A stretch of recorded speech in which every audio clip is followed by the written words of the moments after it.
I call this meeting of the North Adams City Council to order for June 13th, 2023. Will the clerk please, this meeting is being recorded. Will the clerk please take the roll? Barbo, Here. Blackmare, Here. Bona, Here.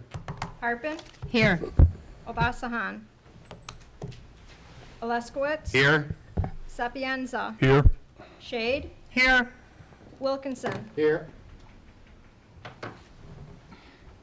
8 present, we have a quorum. Please rise for a moment of silent remembrances. Please remember Joan LaRocca, a teacher, longtime teacher in the North Adams school systems. Mary Anderson, a Head Start teacher, and Richard Well, a North Adams firefighter.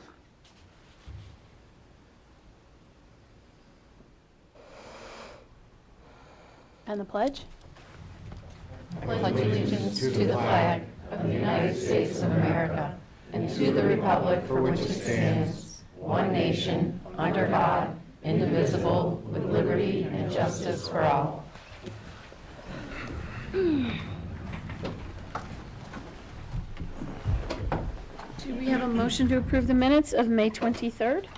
Motion to approve. Second. Counselor Sapienza, Counselor Shade. Discussion?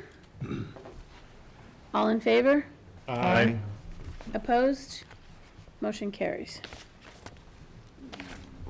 And now the hearing of visitors on agenda items. This is an opportunity for the public to speak to the council for 2 minutes regarding items listed on the agenda. Please give your name and address for the record. And there's the mic. Robert Cardamino, 173 Squincy. I don't know, I'd like to address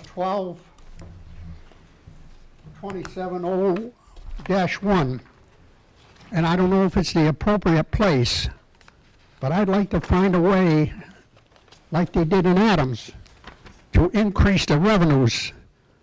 You know, like getting some of the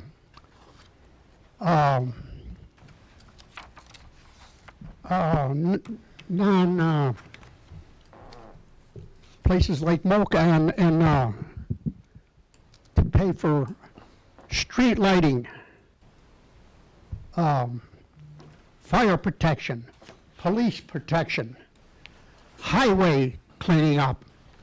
If we could assess them to increase some of the revenues, it certainly would help. You know, they've just done it in Adams, and I hope we can maybe in the future do it in North Adams. Thank you.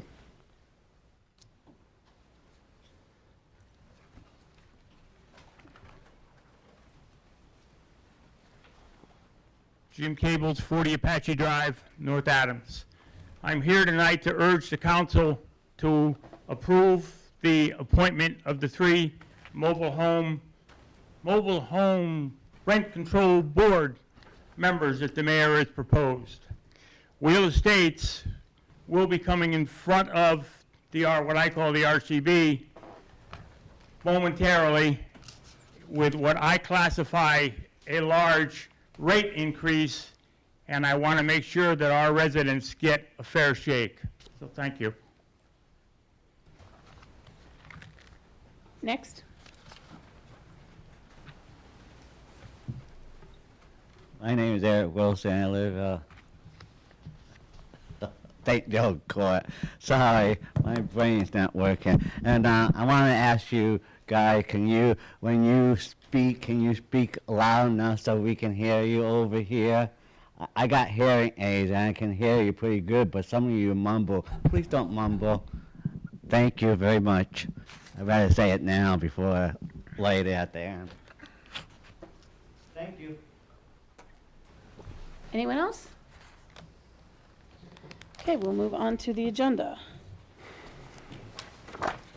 Council Paper 12,248, an ordinance amending Chapter 2, Section 2-1 entitled Council Meetings regarding meeting time, meeting cancellations, and filing with the city clerk postponed from the meeting of May 9th, 2023.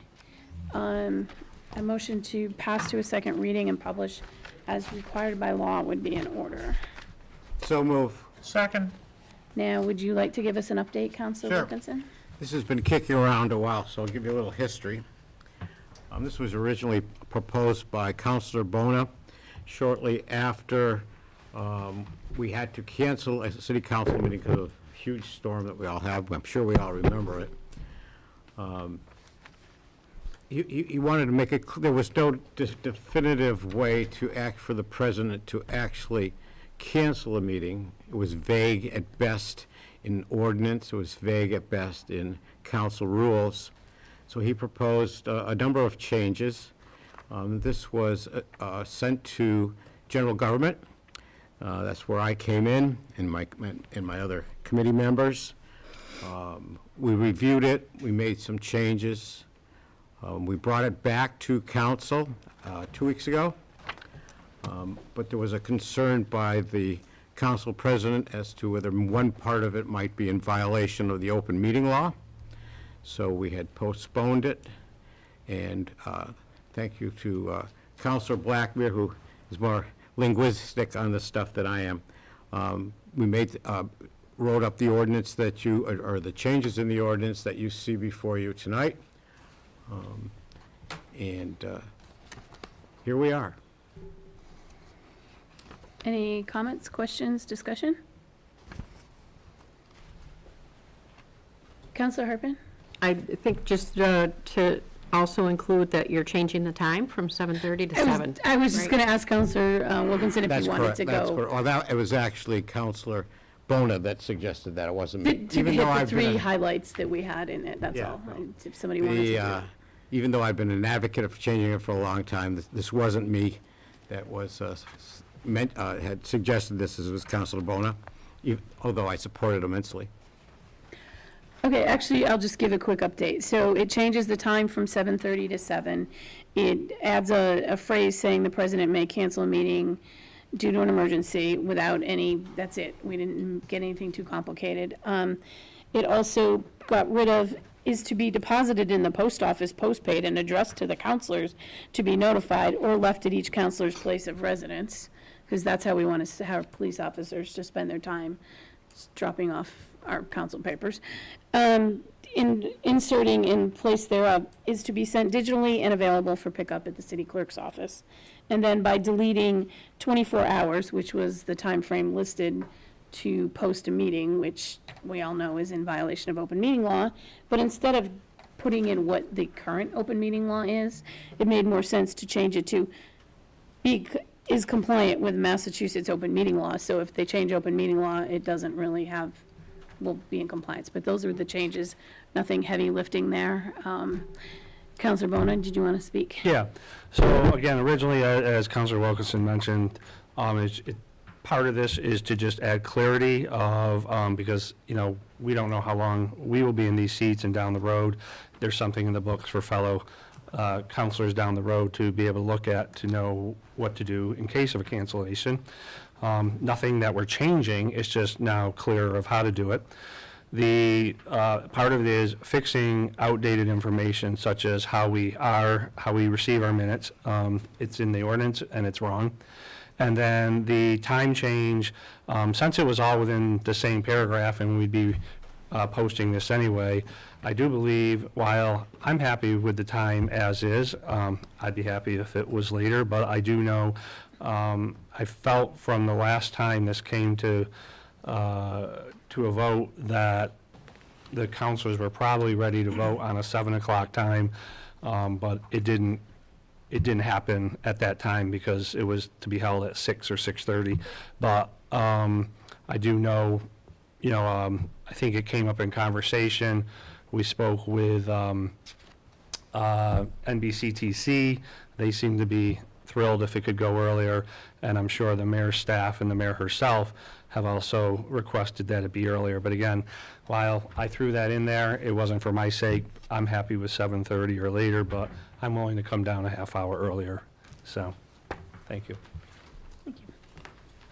Counselor Oliskowitz. Just one question. We voted to pass and publish, so in our next meeting, when it comes back again, will this time change take effect in the first meeting of July? Yes, that would be my expectation, Thank because you. as long as it's published, we will vote on it at the next meeting to actually approve it, and then it'll be in effective the next meeting after that.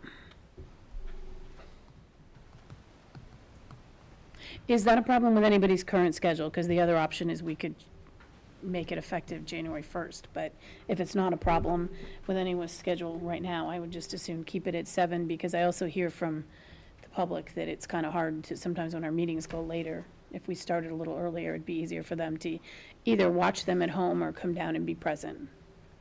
Counselor Sapienza? Yes, has this been, is this going to work out with the NBCTC schedule of the TV station? Yeah. Okay, I thank you. think Counselor Bond. Peter was thrilled when he brought it He's up. all in support of it. Yes. Any other comments? We have a motion and a second. All in favor? Aye. Opposed? Motion carries. Thank you for your work. Hallelujah. Okay, without objection, I would actually like to move Council Papers 12,275 through 12,279 ahead of our budget and compensation and classification plan. So I would actually like to move on to, I'm just trying to, yeah, 275, okay. Council Paper 12,275, Mayor's Communication Number 61, recommending the appointment of Edward Morandi to serve as a member of the Historical Commission, filling the unexpired term of Justina Carlson for a term to expire January 2nd, 2024. Motion to approve. Second. Counselor Leskowitz, Counselor Wilkinson, discussion? Yes, full disclosure, Edward Morandi is my uncle. But there's no financial. There is gain no to be had, financial, so- there is no benefit on my part or his. Okay. Any other questions or comments? All in favor? Aye. Opposed? Motion carries. Council Paper 12,276, Mayor's Communication Number 62, to present a proclamation in support of LGBT Pride Month. Mayor? Without objection, I'll file the communication. Thank you, Councilor Blackmer. Can everybody hear me okay? I'd like to proclaim June of 2023 LGBT Pride Month. Whereas the City of North Adams recognizes and proclaims the month of June 2023 as Lesbian, Gay, Bisexual, and Transgender Pride Month. And whereas all human beings are born free and equal in dignity and rights. LGBT individuals have had immeasurable impact on the culture, civic, and economic successes of our country, state, and city. And whereas the City of North Adams is committed to supporting visibility, dignity, and equality for LGBT people in our diverse community.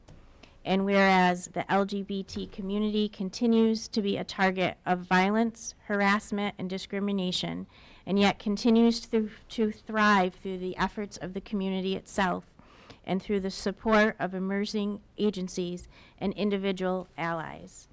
And whereas while the society at large increasingly supports LGBT equality, it is essential to acknowledge the need for education and awareness, and it remains vital to ending discrimination and prejudice.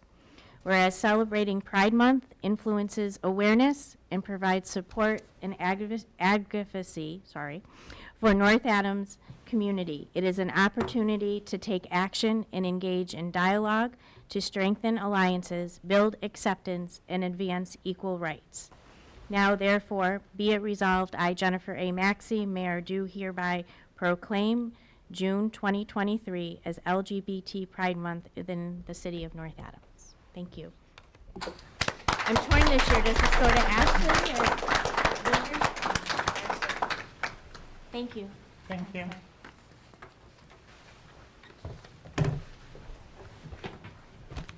Council Paper 12,277, Mayor's Communication Number 63, to present proclamation in support of Juneteenth Day.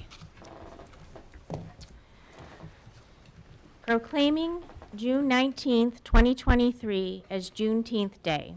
whereas Juneteenth, June 19th, 1865, represents the symbolic commemoration of the ending of slavery in the United States, more than 2.5 years after signing the Emancipation Proclamation. And whereas the celebration has spread throughout the United States, and whereas freedom is always and everywhere a cause for celebration, and whereas Juneteenth celebrates African American freedom while encouraging self-development and respect for all cultures, and whereas on a larger scale, the celebration of Juneteenth reminds each of us of our precious promises of freedom, equality, and opportunity, which are at the core of the American dream. Now therefore be it resolved, I, Jennifer A. Maxey, Mayor, do hereby proclaim June 19th, 2023 as Juneteenth Day. Thank you.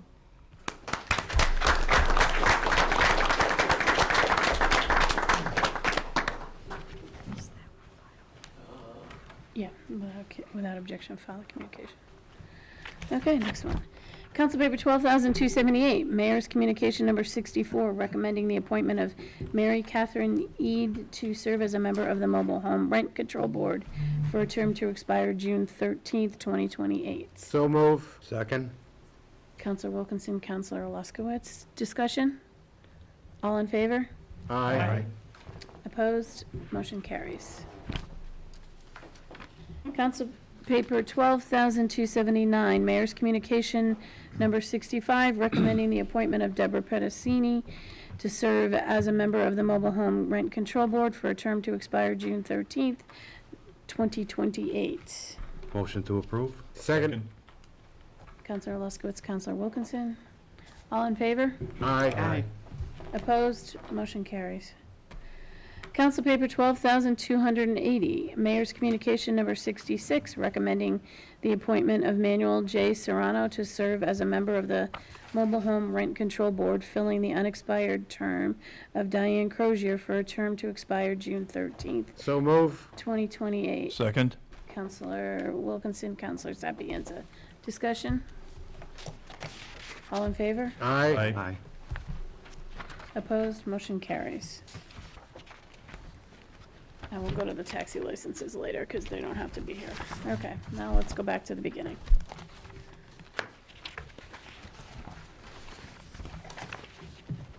Council meetings. Council Paper 12,270-1, Mayor's Communication 55, to present the fiscal year 2024 classification and compensation plan as approved for referral by the Finance Committee to the City Council. A motion to pass to a second reading and publish as a municipal bulletin would be in order. Wait. Which one is it? Okay, I'm sorry. Mayor, without objection, I'll file the communications. Great. Thank you, everyone. In your budget books, everyone should have a packet. If you don't, we have extra copies on both ends of the gallery. We're going to start on page 79, Appendix B, the classification plan. And what I'm going to do is I'm just going to go over the changes of the classification plan. And if you have any questions, just please feel free to interrupt me, okay? Is that okay with everyone? Lisa? Raise your hand and I'll call on you. Okay, very good. So again, we're on page 79, and I'm going to review the changes that were made from 23 to 24. The classification portion is shown on the screen, and this is the verbal part. There are no numbers attached. This is putting a title with a grade. So the first change starts on page 82, and it's under the Health Department.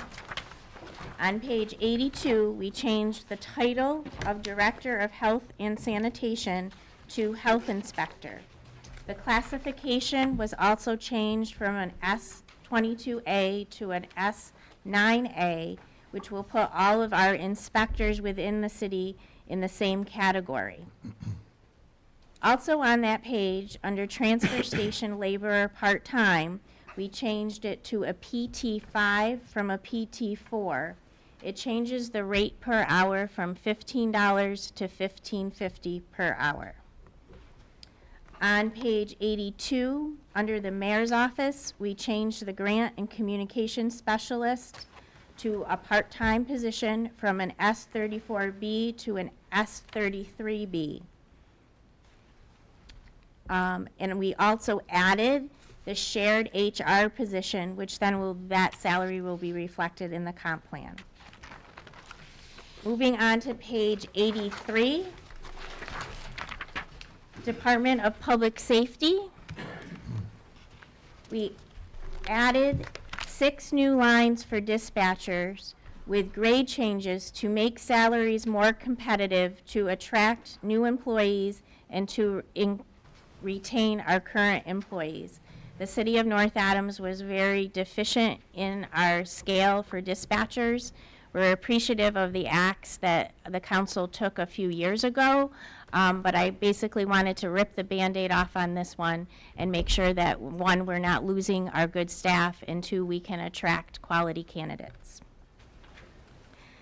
Our next change will be on page 86, and if I'm going too fast for anyone, please stop me. Under the Water Division, we added a Y2M, which is the title of Water Filtration Mechanic, and we also added a corresponding salary in the comp plan. On page 86, under Veterans Division, we added the title of District Director to the Veterans Benefit Agent to reflect a shared position with surrounding communities. We also changed the office clerk title to be Assistant to the Veterans Benefit Agent District Director, and that grade was changed from an S4C to an S12. Are there any questions about the classification plan? Counselor Bona. Yeah, just to clarify, the water filtration mechanic is hopefully will go beyond just the water filtration plant, correct? Yes. So the position itself was in the budget a few years ago. It was removed or not funded, I will say. The mechanic position, primary function will be to serve the water filtration plant, but part of the certification is to be a licensed plumber. So we're hoping that that person will engage and help Mr. Moranti and possibly the school department with some things as time permits. So it will be kind of a universal mechanic type of position, especially to help us troubleshoot some things that we internally don't have the expertise to do and that we rely on outside contractors. Counselor Shade. Yes, under the mayor's office, you had mentioned the grants communication specialist being changed. The only one listed here is the S34B. S33 isn't listed anywhere. Bear with me one second, Counselor. Let me just get to that page.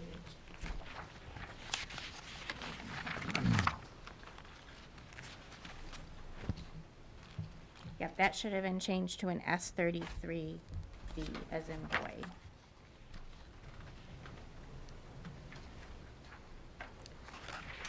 Okay, so we should probably have a motion to amend that.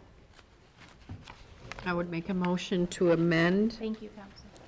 under Second? the mayor's office, grants communication specialist PT to be S33B. And remember that S33B is prorated because it's a part-time position. Second. Counselor Harkin and Counselor Shade. Any more discussion on the amendment? All in favor of the amendment? Aye. Aye. Opposed? Motion carries. Any other questions? Counselor Barbeau. Yep, could we go back to Veterans Division, which would be page 86? Certainly. And you said that we were changing the office clerk to an assistant to benefits agent / district director? Does that mean we're eliminating the office clerk line, or is that? No, we're gonna keep all the, we have to keep all the old classifications for the retirement board. So if somebody does a payroll look back, we still have them. But the thought is that person, it will still remain a 2-person operation. Thank you. You're welcome. Any other? Okay, we have a motion and a second to pass to a second reading and publish as required by law as amended. amended it. All in favor? I'm sorry, a municipal bulletin, sorry. Aye. All in favor? Aye. Opposed? Motion carries. Sorry, we don't do too many municipal bulletins, so I forget. Okay, so, Counselor Shade. Just for clarification, who made the original motion? I don't think we ever made a motion. Oh, wait, we didn't, because this is just the discussion. I'm sorry, it's been a long day. Okay, so we haven't even moved on to the ordinance, never mind. So we filed the mayor's communication. I just need to move my book and move on to the agenda item. Now we can actually move on to the actual ordinance. So we should amend the ordinance. Yes. Okay, well, so motion to pass to a second reading and publish as a municipal bulletin would be in order. So moved. Counselor Shade, do we have a second? Second. Counselor Harpen. Now, we need an amendment that Counselor Harpen already made, but if she could make it again, that'd be great. Gonna have to find it. 83. Mayor's Office Grants and Communications to a 33, Okay, I would make an amendment to change the grants in communication specialist part-time to S33B. Second. discussion on the amendment? All in favor of the amendment? Aye. Opposed? Motion carries. Now, we have a motion and a second and an amendment. Is there any more discussion on the actual ordinance? Counselor Shade? Just to clarify, this is just for the compensation plan, correct? Correct. Yes. Yes. Thank you. Classification. Classification and compensation, they kind of go together. But this is the first part, the classification. Right. Should they have been separate, presented as two separate? We haven't in the past, but I couldn't the remember. document I just read was the classification. plan. Classification. I feel like this is our first rodeo tonight. I was trying to remember, because I can't remember if we have or we haven't. I think it's been done both ways. So we have a motion for the compensation and classification. Just the classification. Just a classification. We haven't gone over the compensation. Okay. Then go over the compensation plan, I guess, because the problem is it's one paper, but it's really two different things. I'm happy to continue. Yeah.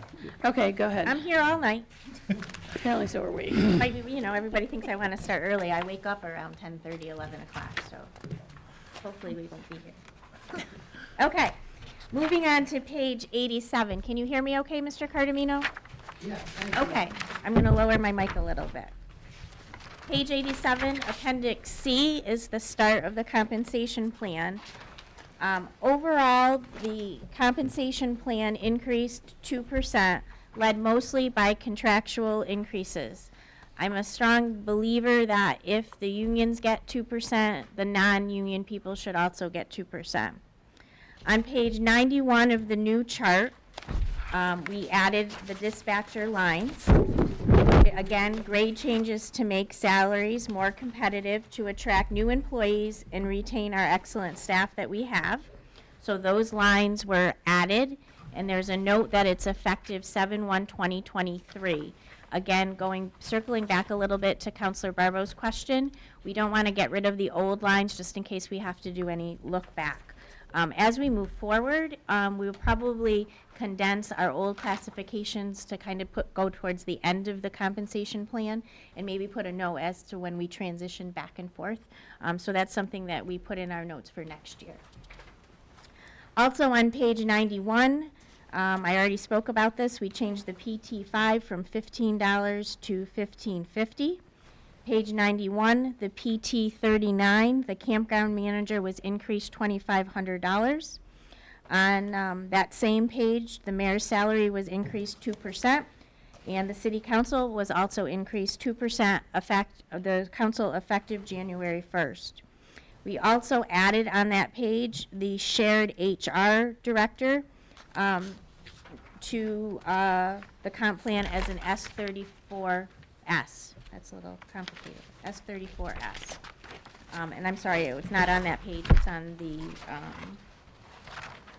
page 89. So again, the wording document, the classification plan that we talked about, those changes now roll into the compensation plan, and those are the only changes. But the overarching change is the increase of the compensation plan by 2%.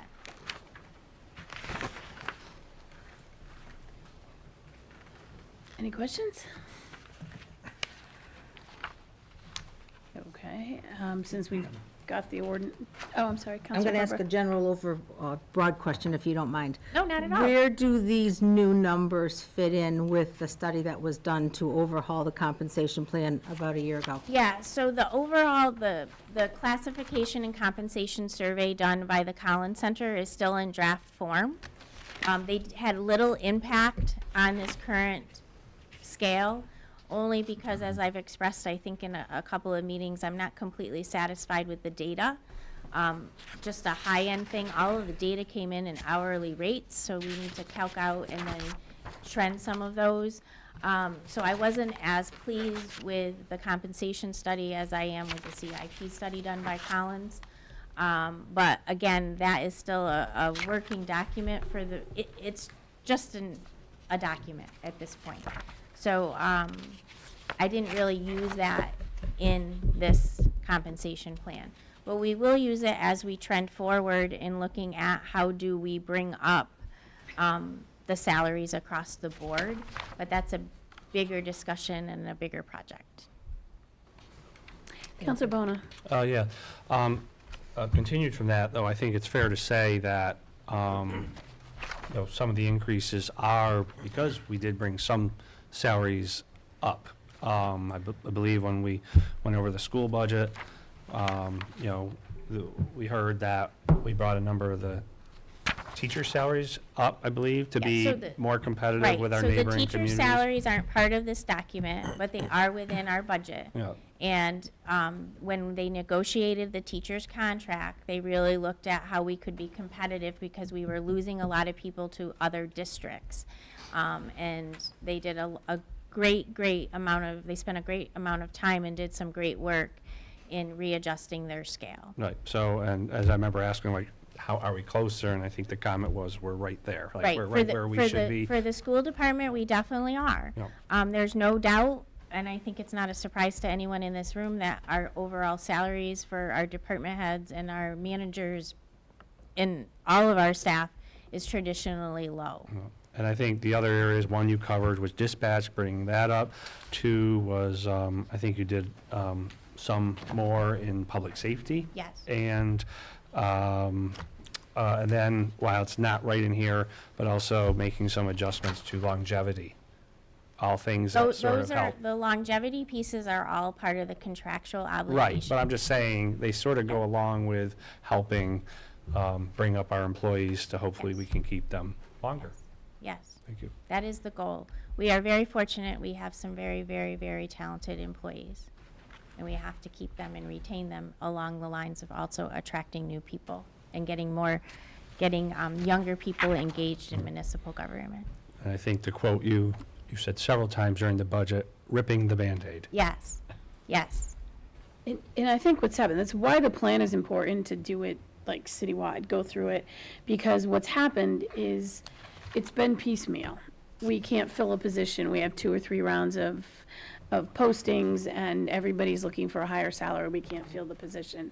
Or an employee that we really like and want to hold on to gets offered a job somewhere else and we try and counter. So what we've done is we've brought these in piecemeal, and that's not really the most effective way to do it. But we are also sensitive to, as we rip the Band-Aid off, so to say, Councilor Bona, we're filling a lot of gaps across the board. We're filling gaps in some key positions. We're filling gaps across the board. And to raise all of the compensation in 1 year, we would have heart attack. And I'm very, very sensitive to what our decisions we make today impact the tax rate down the road. So our priority, again, this year really was public safety and was operations. That's not to say that the people in City Hall aren't just as important. They certainly are, and in time, we're going to evaluate and catch up. But you can't do it all at once. This has got to be a phased project. So we have a motion and a second and an amendment. All in favor of this ordinance as amended being passed to a second reading and published as a municipal bulletin? Aye. Aye. Aye. Aye. Opposed? Motion carries. Okay.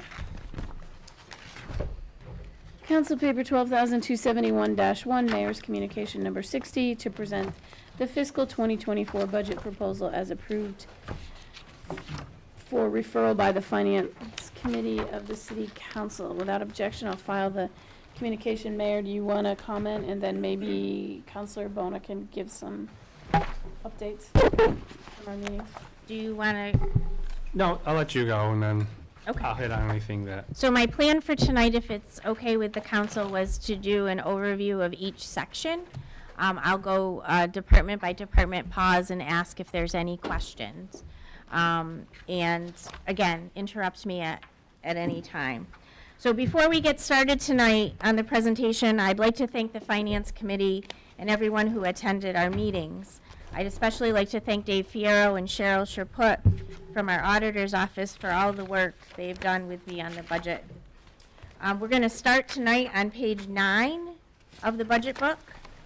The FY24 budget is $47,410,070, an overall increase of 6.45 from fiscal year 2023, and we'll go through and outline the increases. We're going to start on page 10 of the general government. So as you can see on the screen, this budget, general government, is up $311,000 and change. General government encompasses the core functions of the city's administration, as well as the legislative and governance functions of the city council, city boards, and commissions.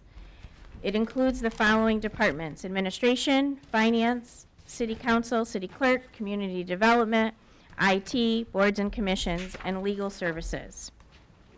As I said before, this budget for general government is up about 19%.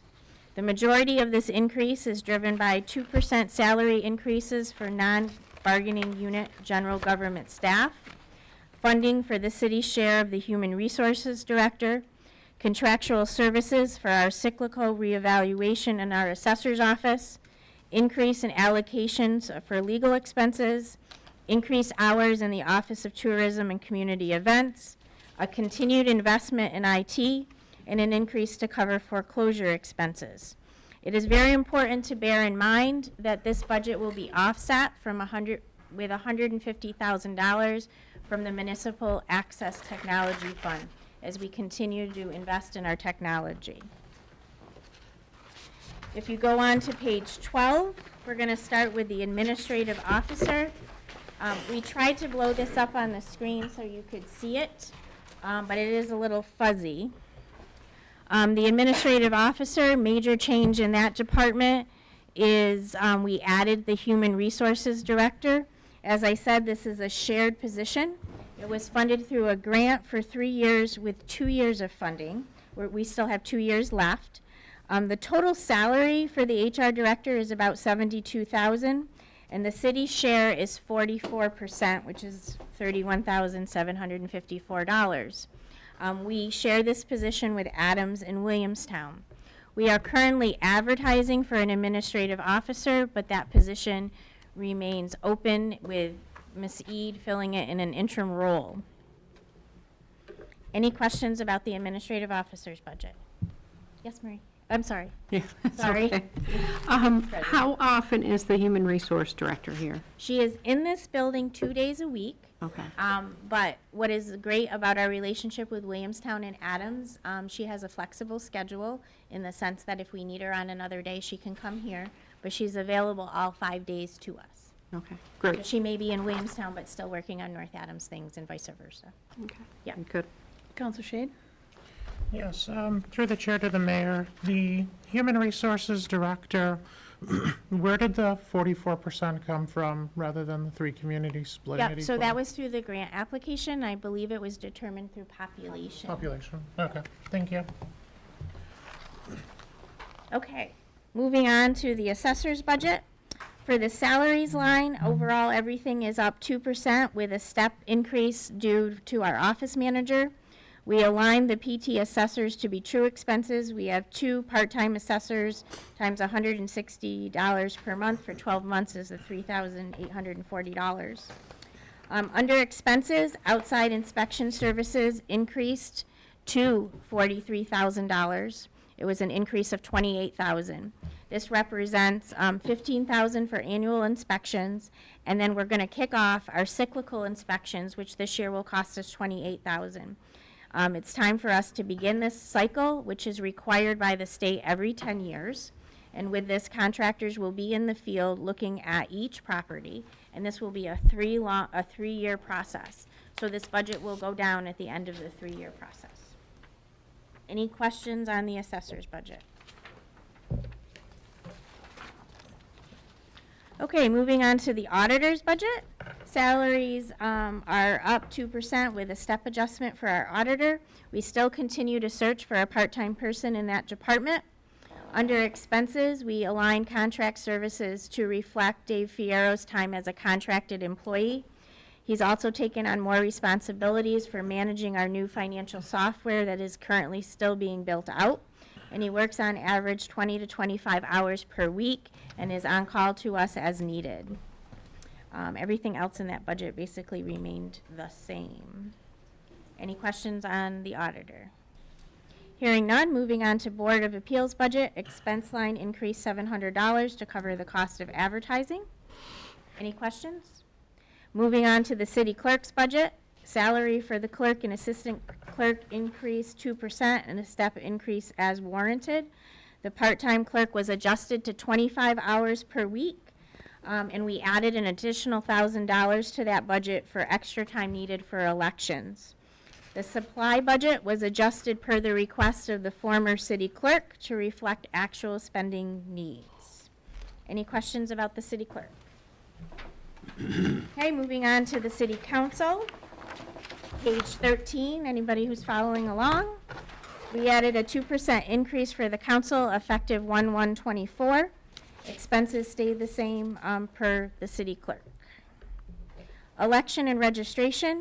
I'm sorry, were there any questions on that? I'll just keep going unless somebody interrupts me. Election and registration, expenses increased in census and ballots costs per the recommendation of the former city clerk. Only change in that department.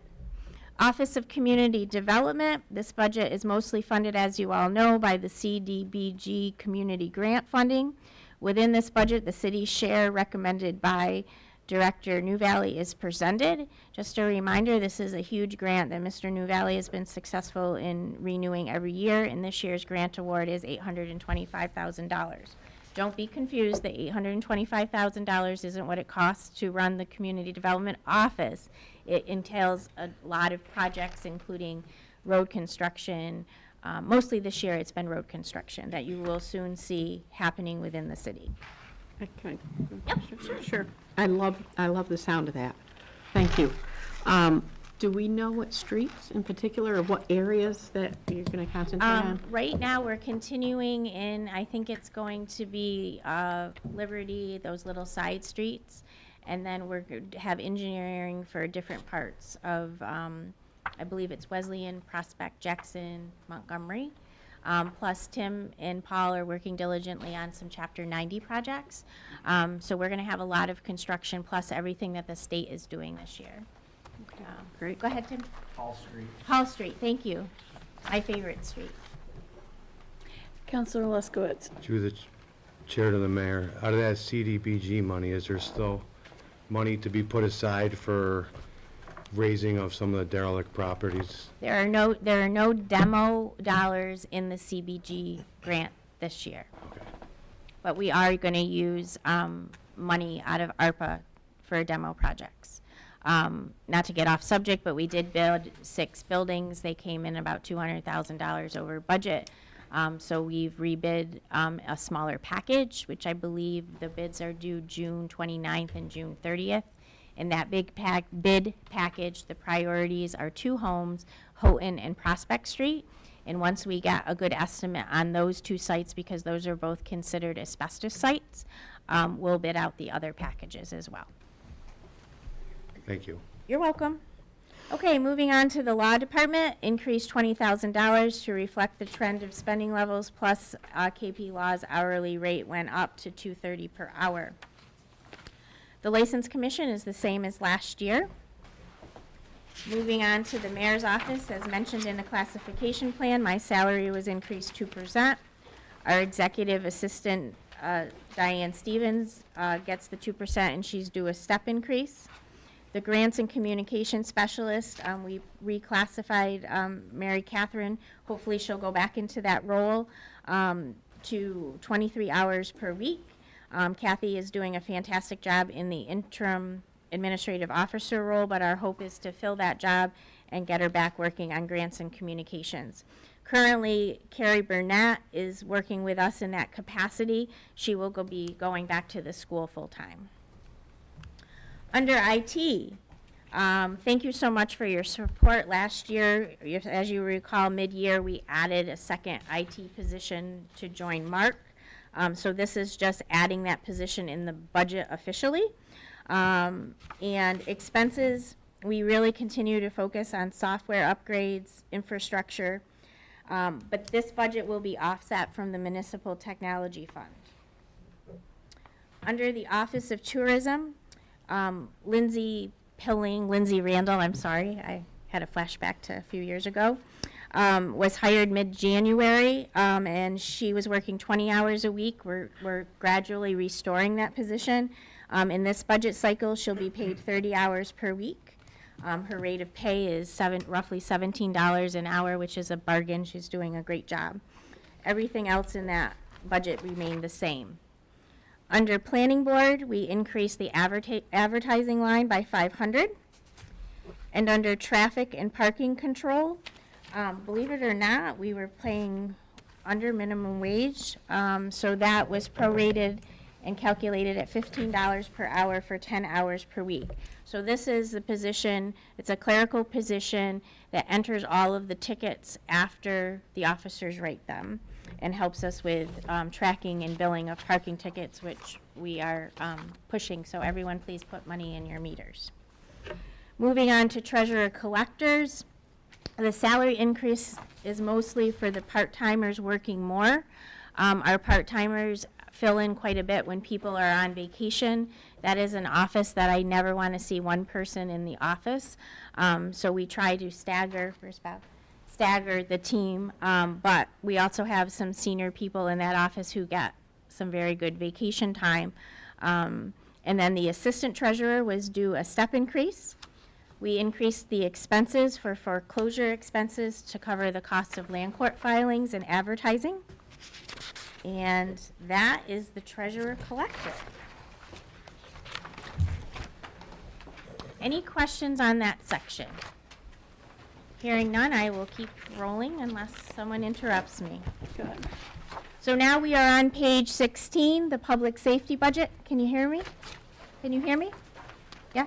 Eric, you're good? Okay. Thank you. So when we look at public safety, the budget overall is up 8.65%. Public safety encompasses the work of ensuring the safety of our residents and visitors within the city.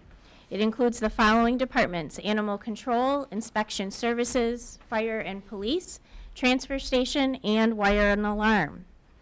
The fiscal year 2024 public safety budget proposes a 2% increase for all non-bargaining and bargaining unit personnel. On the personnel side, as discussed previously, we changed the dispatcher to be more competitive, the dispatcher wage. We've added 2 new police officers and 2 new firefighter positions. Additionally, we we added a full-time principal clerk's office in the building inspector's office, and I'll talk a little bit more about that later. On the expense side, the most significant changes to public safety can be found in the areas of vehicle repairs, uniforms, and equipment lines. We have had 2 retirements in the last year in the fire department and had 2 police officers within the last year transfer to other departments. We continue to struggle with overtime line because of our staffing levels, and we are gradually adding the staffing level back to offset our overtime. Under the transfer station, you'll see an increase in waste removal services as well as an increase in public property and building repairs. We're going to go to page 18, Public Safety Administration. Salaries in that, again, 2% increase. Adjustment for dispatchers as discussed in the comp plan. We are pleased to announce under the 911 grant, we are getting $30,000 more in grant funding for the dispatch center. And also in that budget, we added an equipment line. Sometimes with our aging equipment, we need to replace radios, things in the cruisers, and we really need to have a line established. We also added a new line in the amount of $3,000 to budget for emergency planning. It baffles me that everything we do on the back of the police and fire budgets, and we need to be more prepared. In some of the grant applications we see, they ask us what is the city appropriation for emergency planning, and up until now we've had to rate 0. So this will help us with preparedness as we plan for events, i.e. more heavy rainstorms, as I'm told will happen over the last couple of years, active shooter training, more shelter in place for our residents, especially our elderly population, and also some really good training for our staff. There's always been a focus on the school side with active shooter, but really no training for people here in City Hall or the library, and that's something that we've already focused on a little bit this year, but we will roll out more if this budget is approved. Moving on to the building inspector, we added a second line for principal clerk. I am a strong believer that there needs to be 2 people in that office for the volume of things that they're handling. But the main purpose behind this is to provide some cross-training due to an upcoming retirement in the next year. This position will be hired in January, but the rest of the budget increase for salary adjustments is because of this 2% and step increases as warranted. Moving on to animal control, salaries up 2% with a step increase. Expenses the same with the exception of a $250 increase that was added for vet expenses. Under the fire department, most of the salary increase is due to the contractual 2%. The LT line was due to the promotion of Lieutenant Alsea.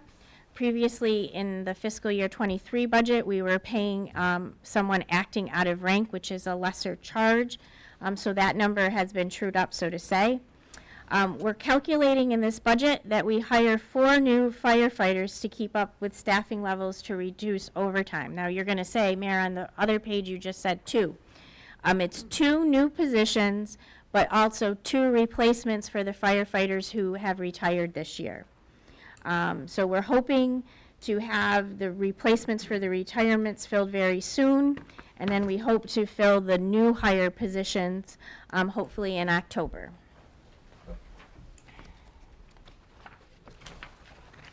Moving on to page 19, Health Inspection Services. As discussed in the comp plan, title and grade change for health for Heather. Under the transfer station, the salary changes that you are seeing is because we replaced some people at a lower rate. Waste removal services increased, more usage, more costs. We're still feeling the cost of fuel from our haulers. On page 20, oh, go ahead. Go ahead. Councilor Okay. Okay. Yeah, question about the transfer station, because I know people are going up and getting stickers. Yep. So I've had quite a few questions as to, is the sticker price remaining the same? Yes. And is the scale rate going to be So remaining? the sticker prices remains the same for our current Which sales is right now. 65. Yes. Yes. And the scale rate, once we get our costs settled with Casella and some other things, will probably be coming back to the council in fiscal year 2024 for an increase. Okay. So I think last year we did that about August, Yeah, September. August or September. Yep. Okay. Yep, we have that on our calendar. Counselor Sapienza. Yes, through the chair to the mayor. And this may be something Mr. LaScarba wants to answer too. I know last year we had an issue with a device that would allow us to compact more waste into a container. Has that machine been repaired, and are we able to get the efficiency that we want out of our containers that we ship out? I think you're talking about the grapple. That was called Is it the grapple? Okay. Yeah. When we get up and talk. Sure. I can get it. Sure. I know nobody will hear me over there on the TV. You just heard us talking. I do.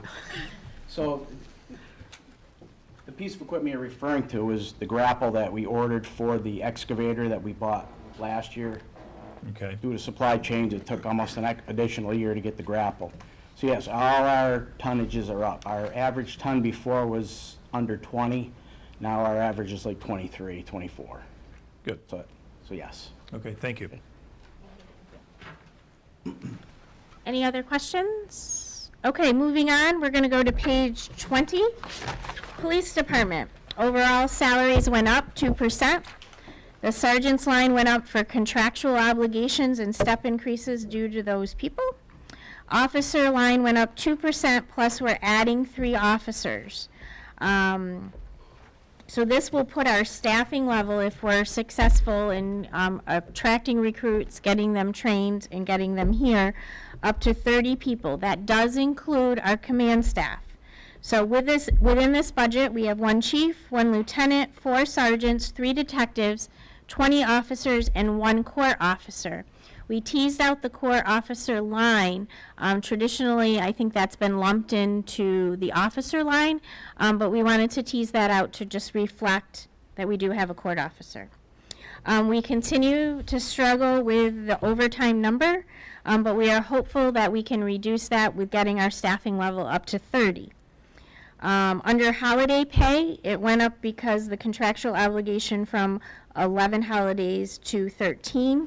In the contract effective this year, we added Juneteenth, which everyone else gets, as well as September 11th for the public safety officials.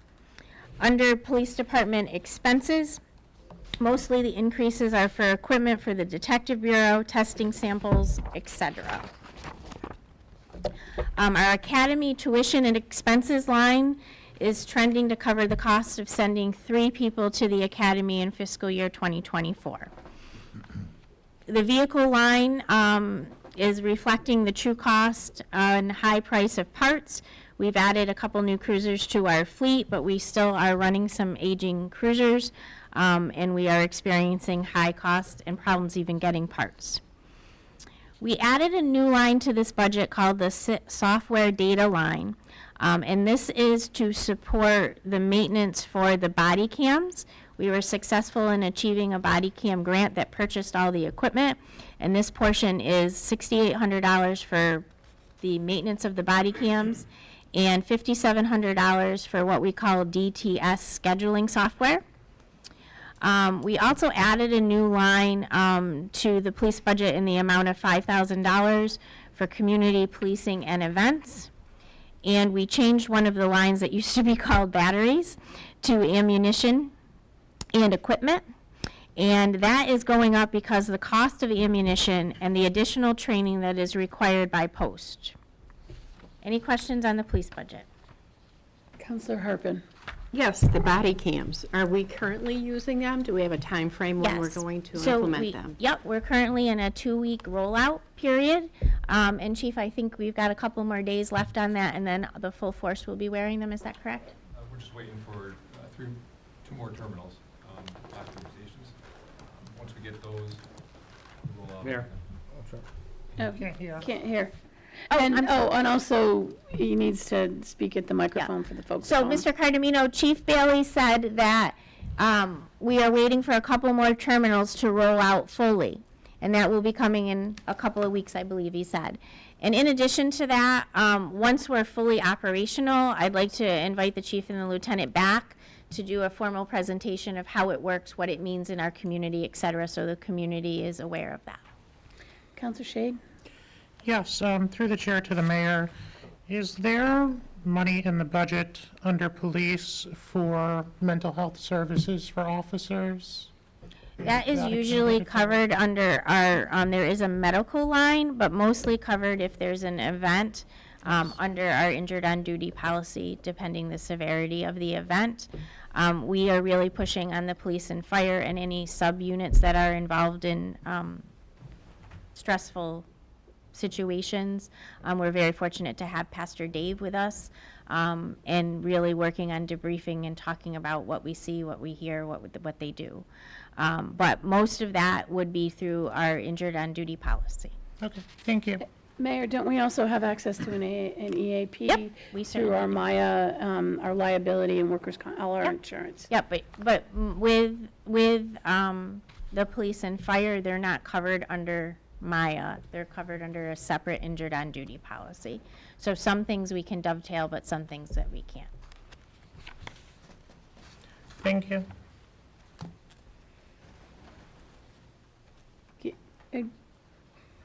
Oh, did you have a question? Okay. I thought I Okay. looked around. I was like, wait, I didn't see any questions. I was gonna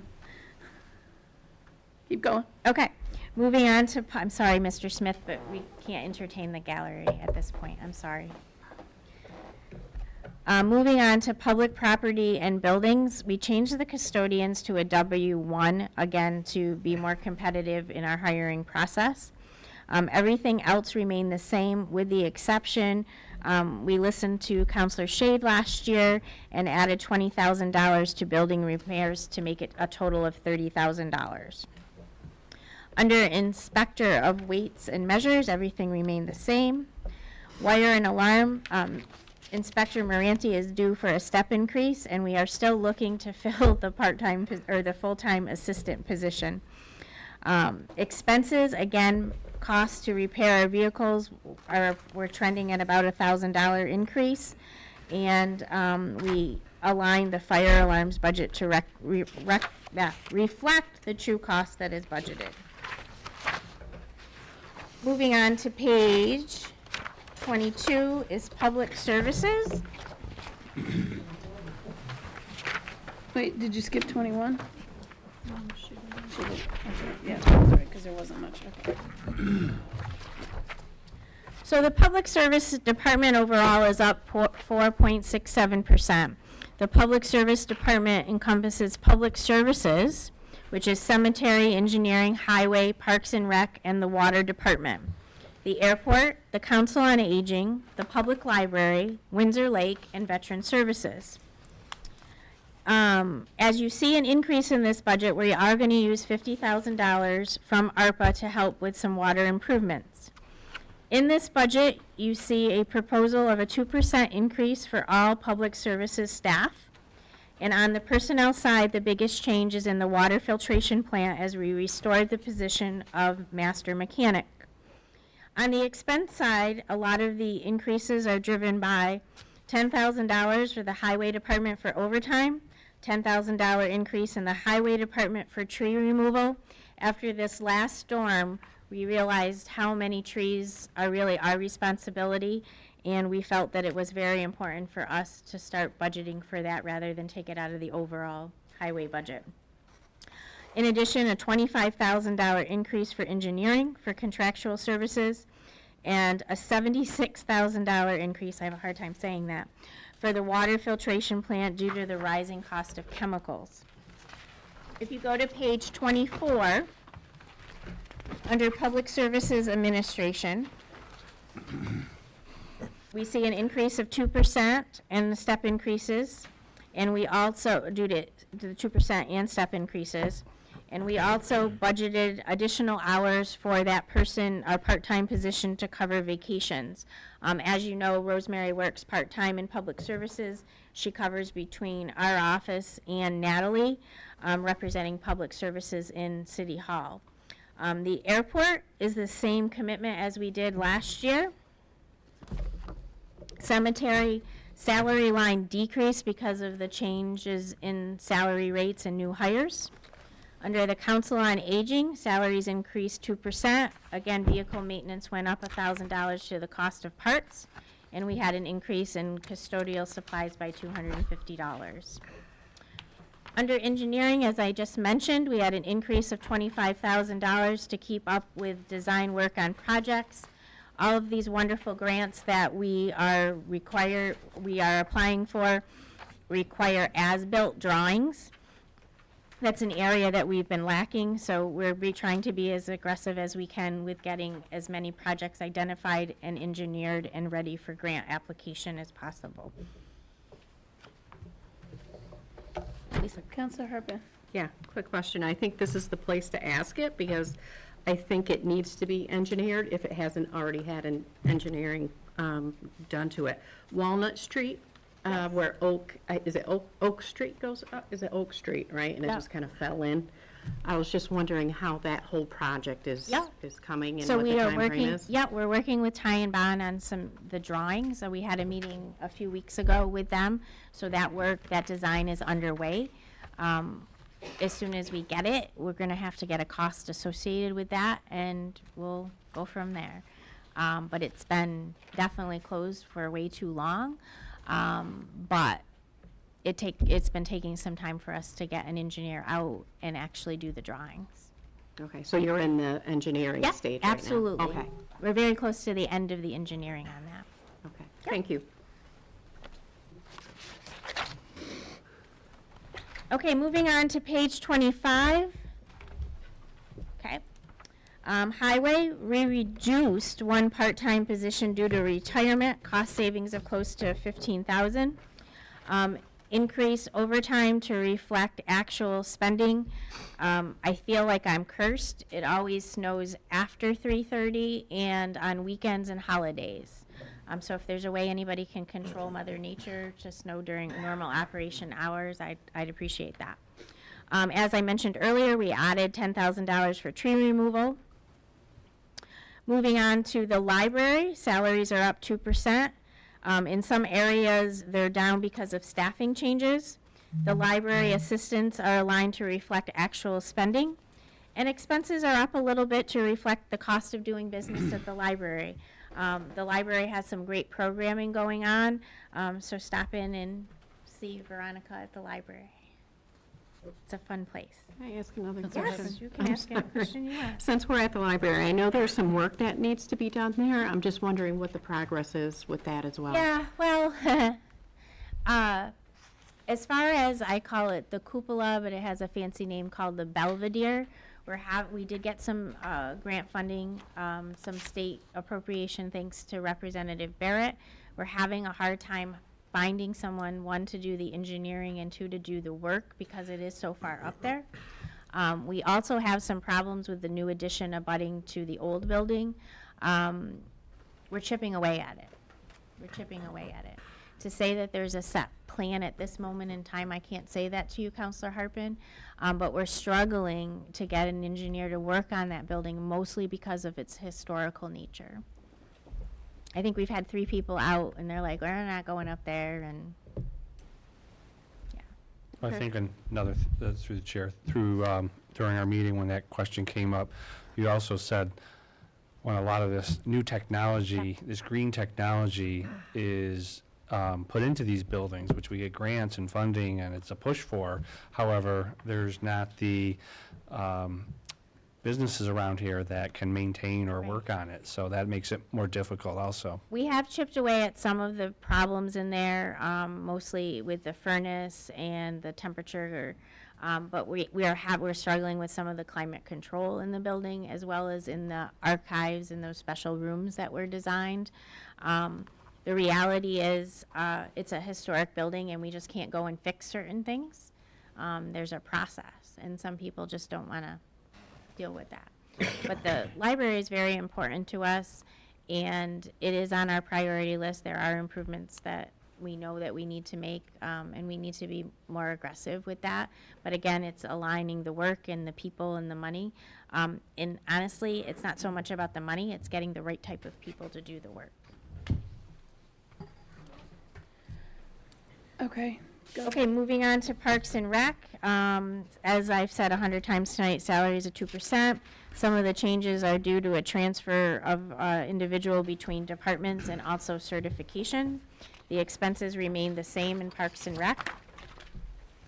Moving on to Windsor Lake, salaries, again, as discussed previously, increased $2,500 for the campground manager, $500 increase in supplies to keep up with the cost of goods purchased. On page 26, the Veteran Services, again, note the title changes. Steve's salary up 2% plus step. Tina, we reclassified her, and then we have a $400 increase in supplies. Moving on to the Water Department, one part-time laborer position was removed for a savings of close to $20,000.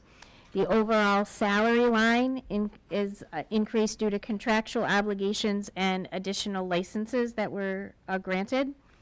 Under the filtration plant, we added the mechanic line, which will also help with the city and school on plumbing issues as needed.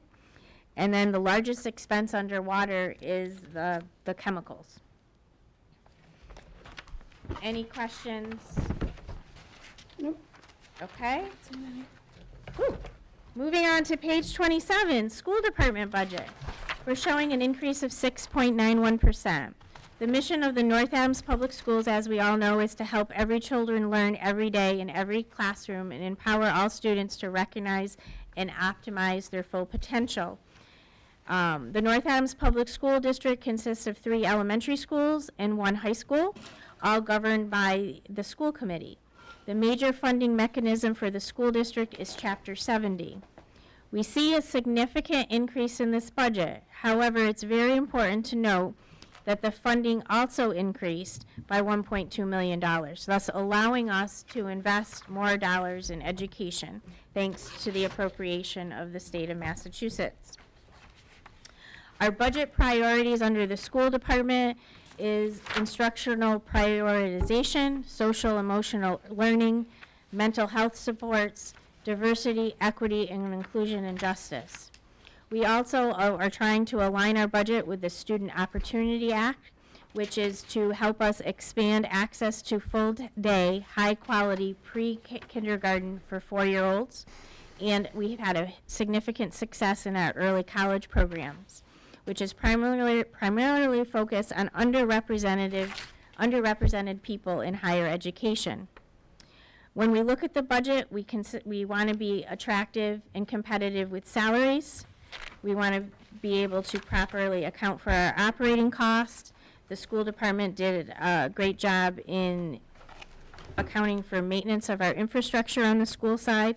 And we also have to understand that there's changes in our demographics. With that, you see an overall increase in the school budget, but that is encompassed in our revenue increase for Chapter 70 spending. Also in that same tab, which is very confusing because it's in the same tab, is page 64, pensions. The pension is up 0.30%. The North Adams Contributory Retirement Board is one of 104 members of PERAC, and this basically is their annual appropriation to the city of North Adams based on their assessment for the upcoming year. Okay, moving on to page 66, unclassified expenses, up 7.40.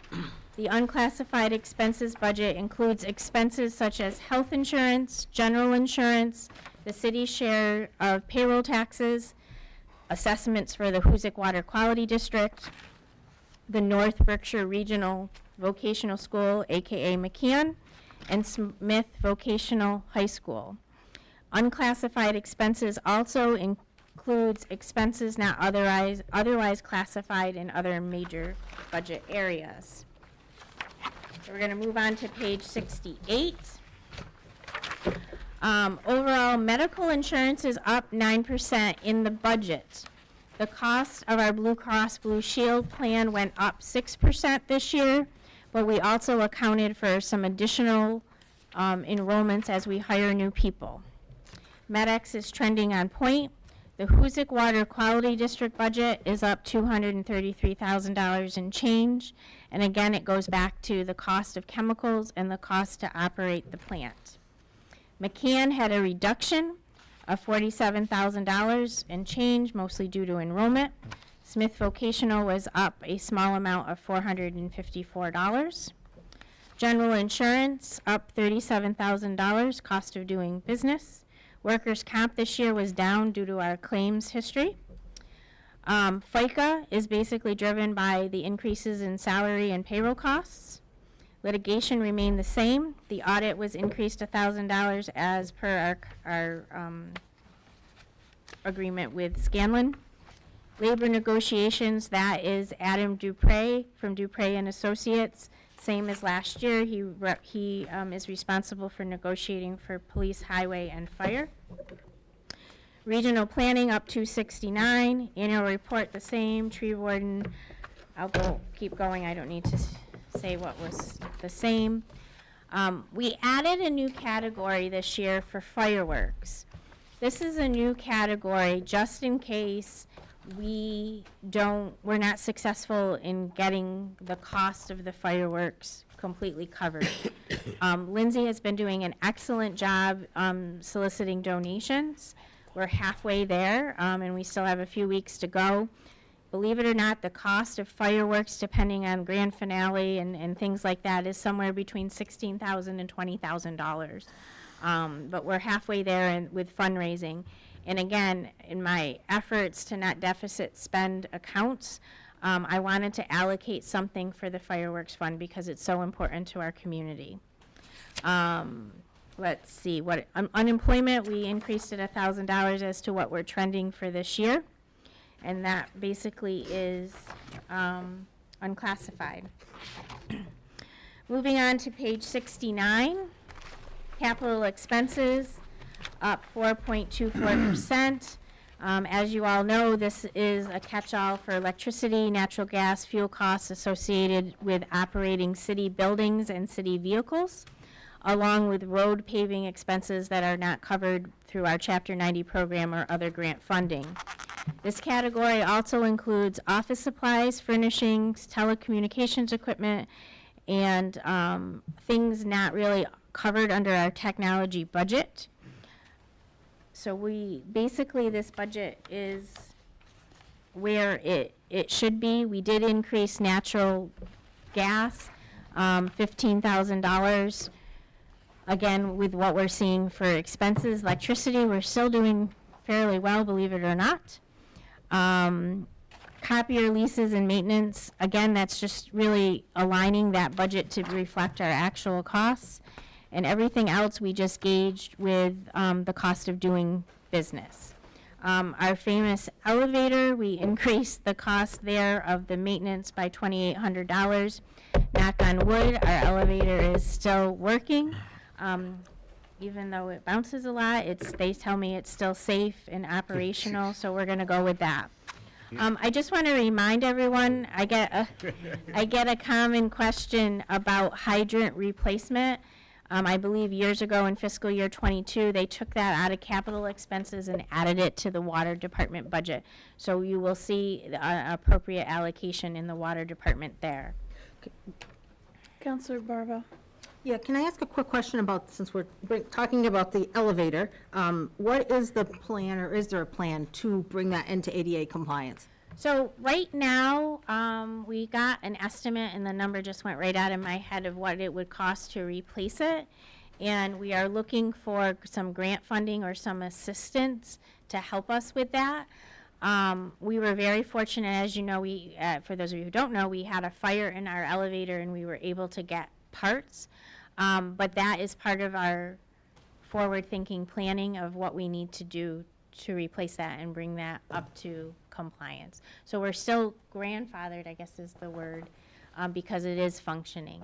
But that's something that we really do. I ride the elevator several times a day, and I must call Bill at least twice a week, like it's bouncing again, but they assure me that it's safe. Counselor Harbin, did you have a question? Yeah, a quick question. I did get a question about this, and Mayor, I think I asked you, but I think it's important for everybody to know. The municipal aggregation For electricity, I know the current contract is expiring soon. Yep. So you said you were working on Yep, that. so It'll be- Kathy, I think, has finalized that. There will be notices being sent out as it gets closer to the expiration as to what the new rate is and options for residents. Okay, thank you. Counselor Bona? Yeah, and since you, through the chair, Mayor, since you brought it up at the very end, during our meetings, it was, as we have almost every year, asked about the fire hydrants. And this year, I think we were told there are only 5 that are non-operational at this time. Correct. And they will be fixed. Yes, And so that's great news. yes. Okay. Okay to move on? Keep going. Okay, so we're going to move on to page 71, municipal interest. The city annually appropriates funds for its debt obligations related to capital improvements in municipal and school facilities.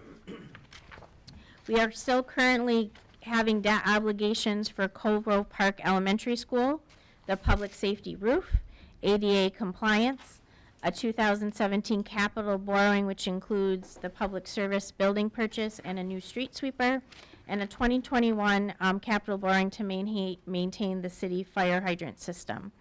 This year, in fiscal year 2024, we will be retiring about $190,000 in short-term debt, which is for new equipment, vehicles, and a telephone upgrade. So basically, what you see in the budget is of what our true debt obligation is, both short-term and long-term. It's, I think, somewhat self-explanatory. I think someone asked in one of our meetings, our rating right now is considered a AA, which is stable, which is good for a community our size. And that's it, kind of, for debt. Moving on to the end of the book. So the end of the book are the appendices. We have one for estimated revenue, classification and comp plan, the organizational chart, the summary of reserve accounts, a glossary for all of the fancy terminology we use, and a draft capital improvement plan. In Appendix G on page 102 starts the draft capital improvement plan. Again, this is a working, moving document outlining projects that are on our radar. We are currently engaged with the Collins Center, and I will say I'm happy about this engagement, on developing this document as well as identifying potential funding sources and spending plans. So one thing as we started to work with the Collins Center we identified early on is that a capital improvement plan really needs to be 6 years out. So we're working on trending our projects to that and then identifying realistic funding sources. So I think I said this last year and I'm going to say this again. This is still a work in progress, folks. This is a big undertaking and understanding and not trying to get everybody nervous that this is a planning document. So that kind of is my quick, long-winded overview of the fiscal year 2024 budget. Are we ready to move on to the actual ordinance? Counselor I'll Barba? take the chance, if you don't mind, to speak to the capital improvement plan. This will be my 3rd time, and understanding that it is a working document, I would just ask the council to remember that we also do have a city ordinance, which we are responsible for adhering to, which requires that this be presented past a working document and draft stage each year with the budget presented to us and approved by the planning board and then submitted with this budget. That is our ordinance. I did give copies to everyone tonight, and it's important that that's the way that all of the folks who are sitting here tonight representing their departments know what they should be expecting to happen for improvements and equipment. It's also a way for our taxpayers to know where their dollars are going to be spent and what their expectations should be for repairs. So I just would ask that we please consider when we're voting tonight that although this has not been done in the past, it is required by ordinance, and as we voted tonight to change ordinance, I think it's important that we're following those. Thank you, Counselor, for that. And I just also wanted to add that we internally are debating some of that ordinance, that there's a reference to a section, and I'm sorry, I don't know it off the top of my head, that is incorrect. So at some point, we may be coming back to the council to modify that under the CIP section. We're just questioning what the next steps are. But I'm happy to share this with the planning board in their July or August meeting. I know I failed to do that last year, Counselor, but I am working diligently to get things moving forward. And they didn't meet last night. Right, well, I wouldn't have sent it out until it was presented to the council anyways. Okay, that's kind of, since they only meet once and we meet a bunch, that doesn't even make sense. Doesn't say which order, I guess. Counselor Harpen. Quick question. The Collins Center that you're working with, and you say you're doing it for 6 years out, right? And it seems like there's a lot of information here. Now, do we know, do we have a time frame? Like, how long are you going to be working on this? Will you finish Yeah. it by the end of the year? Yeah, so they got started a little bit late in the process because we were focused on the compensation piece. So we've just done an extension of, I think, 90 more days with them. We've made some significant progress, but there's still a lot of work that involves all these people sitting behind you, and it just takes some time. And we just don't want to throw numbers up at the wall or throw projects up at the wall or guesstimate. We're really trying to make it a substantially improved working document. Okay, so is that sometime at the end of the year or after? Well, Or you're just not sure? Keep asking me that question, only because it revolves not only around our availability to the task, but their availability too. With summer coming, this team usually deserves a break and will take a break. So I can't have you pigeonhole me into a time date. but I'm just looking for a time frame. I'm not going to hold you, it's going to be done Yeah. December 31st. Well, next we've- spring or. Yeah, I don't want to go that far. I'd like the document, so as we're preparing the budget each year a little bit earlier, that we have that. But again, the administration is really working on it, and we understand that it's something that it's important to all of you as well as the community. We go as fast as we can with the time that we have. Okay, let's move on to the Counselor Bona. Just briefly, I do, as Chair of the Finance Committee, I want to thank all the counselors, the committee that there, I believe, all the counselors at one point were present at some of the meetings. For the public, tonight was sort of the ending piece of the discussion of this. We did meet for several hours over 4 meetings, 3 meetings or 4 meetings, but this tonight was a repeat of a lot of it, but also the mayor has tweaked and corrected and adjusted some of the things that came up during our finance committee meetings. I'd like to also thank the department heads and the city staff that were present, because I think it was Councilor Sapienza, we definitely noticed the presentation you gave us at finance committee meeting, and I think tonight councilors can admit that you've given us some good detailed information that is an improvement over some of the budgets that we've had in the past. So I appreciate you, thank you, and thank you again to your staff. Thank you, Councilor Bona. Okay. Council Paper 12,271-1, an order appropriating the sum of $47,410,070 to be raised by taxation for fiscal 2024. Motion to adopt would be in order, and then we'll go through each line. Okay. Motion to adopt. Counselor Sapienza, do we have a second? Second. Counselor Bona. Okay, and now we're gonna go through like we have for the last, I don't know, as long as I've been on the council, the line items and move each section.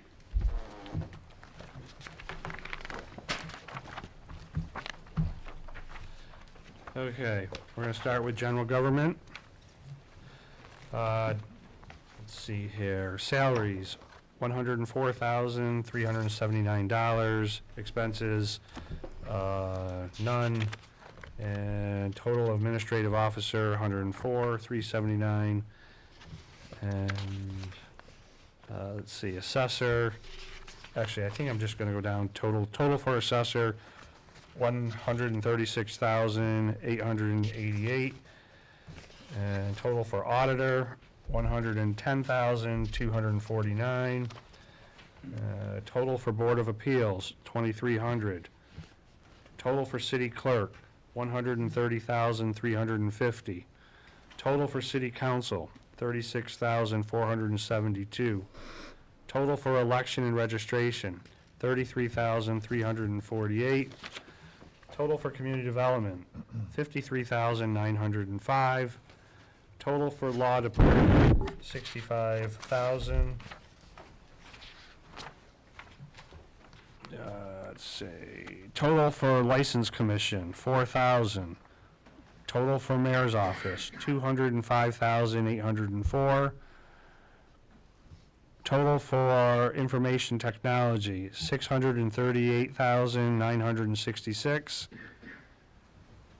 Total for Office of Tourism, $50,320. Total for Planning Board, $5,700. Total for traffic and parking control, $22,200. Total for treasurer and collector, $290,152. Total for vital statistics, $2,000. The total for general government is $1,892,033. You gonna move that? I move that we approve,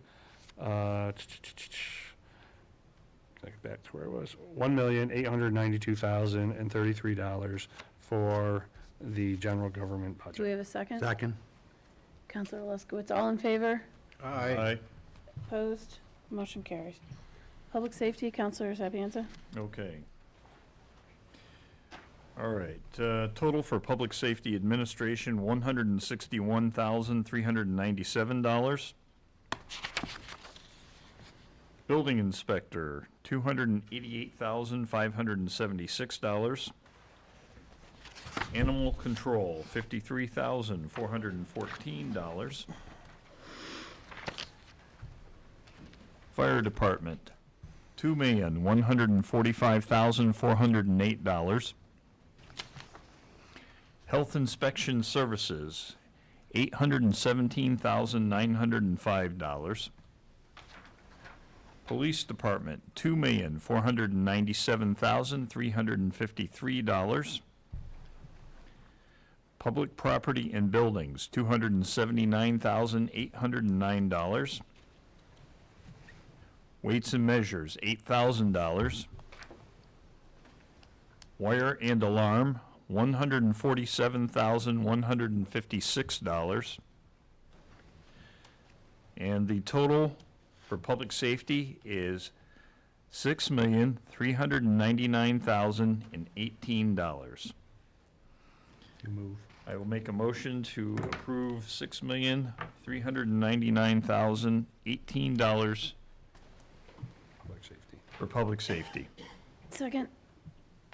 Is there a Second. Okay, Counselor Bona. All in favor? Aye. Opposed? Nay. No, okay. Public Service, total for Public Services Administration, $311,365. Total for the airport, $50,290. Total for the cemetery, $143,563. Total for the Council on Aging, $143,126. Total for engineering, $50,000. Total for the highways, $1,233,527. Total for the library, $414,465. Total for Parks and Recreation, $176,522. Total for Windsor Lake, $68,400. Total for Veterans Services, $523,580. Total for the Water Department, $764,273. I move the total for public services, $3,879,141. Second. Second by Councilor Leskowitz. Discussion? All in favor? Aye. Opposed? Motion carries. School Department, Total for schools, $20,054,352. I move $20,054,352 for the school department. Second. Discussion? All in favor? Aye. Opposed? Motion carries. Pensions. I move approval of $3,379,033 for the pensions. All in favor? Aye. Opposed? Motion carries. Unclassified. Total for unclassified, I move that we approve $9,920,419. Second. Discussion? All in favor? Aye. Opposed? Motion carries. I'm That was a sorry. no. Okay. Motion still carries, but there's one nay. Thank you. Counselor Sapienza, you've Yes. got the next one. Okay. I move that we approve $991,000 for the capital. Second. Counselor Bona, second. Discussion? All in favor? Aye. Opposed? Motion carries. Okay, I move that the total for interest will be $362,107. Second. Counselor Alaskowitz is a second. All in favor? Aye. Aye. Opposed? Motion carries. And lastly, I move that the total for debt will be $532,967. Second. Counselor Alaskowitz. All in favor? Aye. Aye. Opposed? Motion carries. Recapitulation by category. General government, $1,892,033. Public safety, $6,399,018. Public services, $3,879,141. For school department, $20,054,352. Pensions, $3,379,033. Unclassified, $9,920,419. Capital, $991,000. Interest, $362,107. Debt, $532,967. For total amount to be appropriated for operations, $47,410,070. Amounts to be appropriated, cherry sheet offsets, $333,666. Overlay allowance, $225,000. Local receipts revenue, $7,713,031. Real estate revenue, $21,358,452. State aid, Chapter 70, schools, $16,877,705. State aid unrestricted, $5,674,153. OFS stabilization, $40,590. OFS municipal access technology, $150,000. State assessments, $3,895,195, again, for a total to be raised, $47,410,070. Further be ordained heads of various departments with the approval of mayor be and are hereby authorized to trade in used equipment towards the purchase price of new equipment for which the money has been appropriated in the annual budget. All in favor? Aye. Aye. Opposed? Counselor Barbell. Counselor Do we need Shade. Point of We need to order. adopt Okay, question? before we vote. Are we having discussion first before we vote? Was there even a motion on Was there even a There wasn't motion? There was a motion was to no adopt the budget. I read the amount, and there was a second, and then we read it. We can, that's kind of what the last section for, but go ahead. Yes. First, I want to thank everybody for their work on this budget. The city staff has been great answering questions. The mayor's office has done a wonderful job as well. I just want to point out why I voted against the public safety specifically. And that is still due to us not budgeting enough money for building repairs. 30,000 is great, 20,000 more is better than 10,000.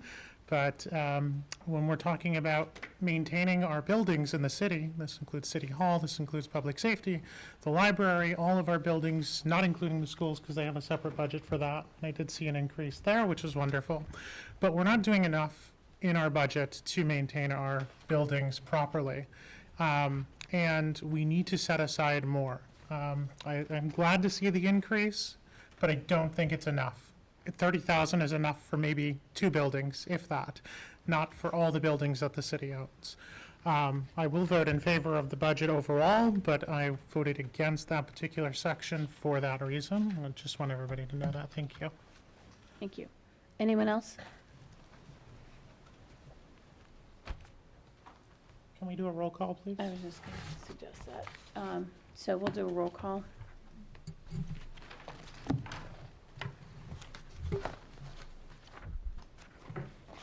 Verbo, No. Blackmer, Yes. Bona, Yes. Harpen, Yes. Obasahan. Oops, not here. Alaskowitz. Yes. Sapienza, Yes. Shade, Yes. Wilkinson. Yes. 7 yeas, motion carries. I just have to get my papers in order. Thank you. I again want to reiterate, thank you to all the staff, department heads, the mayor, the counselors on the committee, the public, and the counselors who came to our lengthy budget meetings to keep up with it.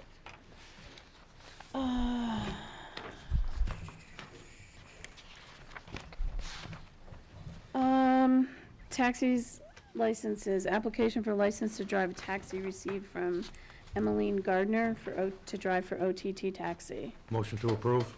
Second?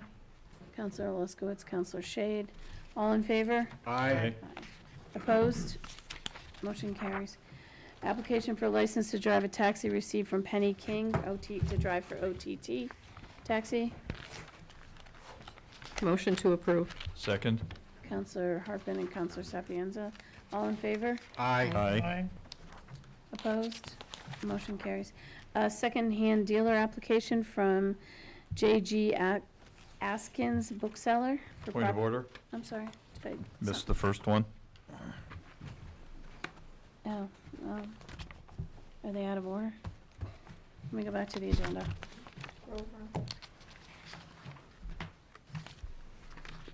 The first one's for James Montepar. Okay, it wasn't on the okay. All right.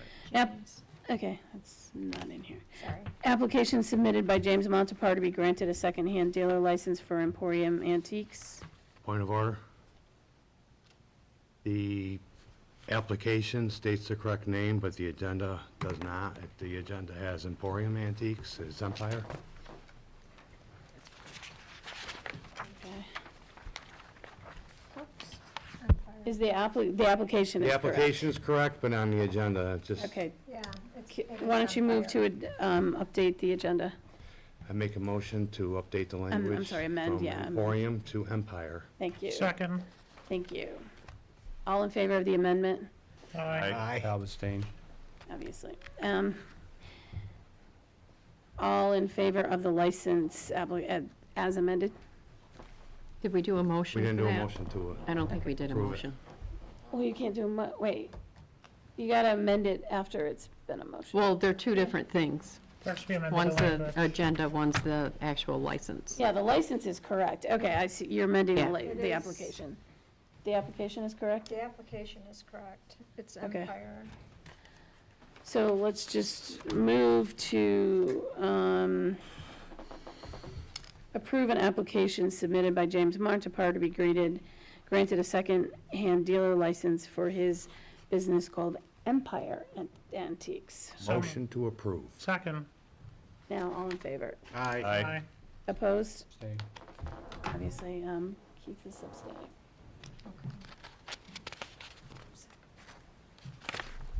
Ashley seconded? Yes. So, all in favor? Aye. Aye. Opposed? Okay, so all in favor except for Counselor Bona is abstaining. An application submitted by Grover J. Askins to be granted a secondhand dealer license for G.J. Askins Bookseller. Motion to approve? Second. Counselor Sapienza, Counselor Alaskowitz. All in favor? Aye. Abstain. Opposed? Abstain? Counselor Bona. An application submitted by Timothy Randall to be granted a secondhand dealer's license for Sanford and Kidd. Motion to approve. Second? Counselor Alaskowitz, Counselor Shade. All in favor? Aye. Abstain. Opposed? Abstain? Motion carries. Open forum. This is an opportunity for the public to speak to the council for 2 minutes on issues of municipal significance. Please approach.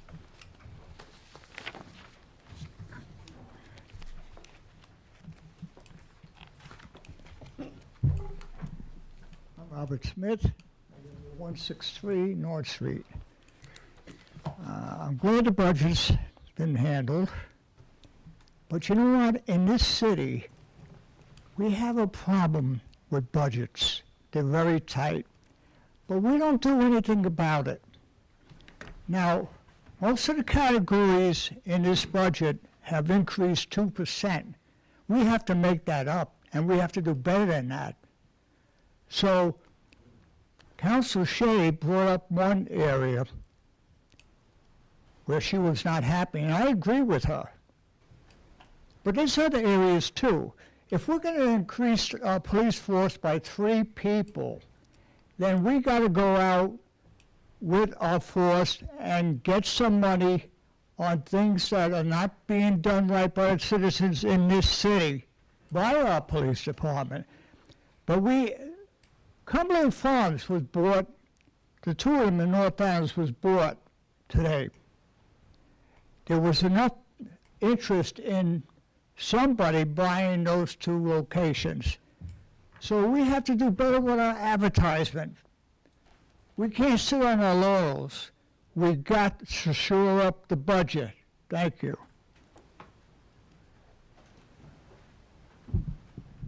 Anyone else? Yep. Name and address for the record. Go ahead, I'm sorry. That's how I kind of made up. How about you, Doc? My name is Eric Wilson. I live at Eagle Street at St. Joe's Court. One thing, Mayor, thank you to explain each what thing. And one thing I like about the budget is that you explain very well that you got to think about everybody across the board. And I appreciate that. And you got to do it little by little, crease to here. You got to put your priorities where it needs to be done, what's important, like anybody personally. You know, my dad taught me that you got to put what's important, like your rent, and you go all the way down. And I do like the budget. There's things that need to be done. Nothing happens overnight. Things are looking good. I'm glad one part I like about what you said, that you put 3 things together. That is very smart. That is very smart. I don't know why anybody didn't think of that a long time ago. I know I was thinking too, how about putting the fire department and police department budget together, because they're doing the same thing. That would help both of them very well. That's my opinion. And thank you for letting me talk, and I appreciate you guys, and thank you very much to speak up a little louder for people with people with hearing loss. Thank you, and thank you, Mayor, too. Thank you. Next. Go ahead, Mr. C. Go ahead.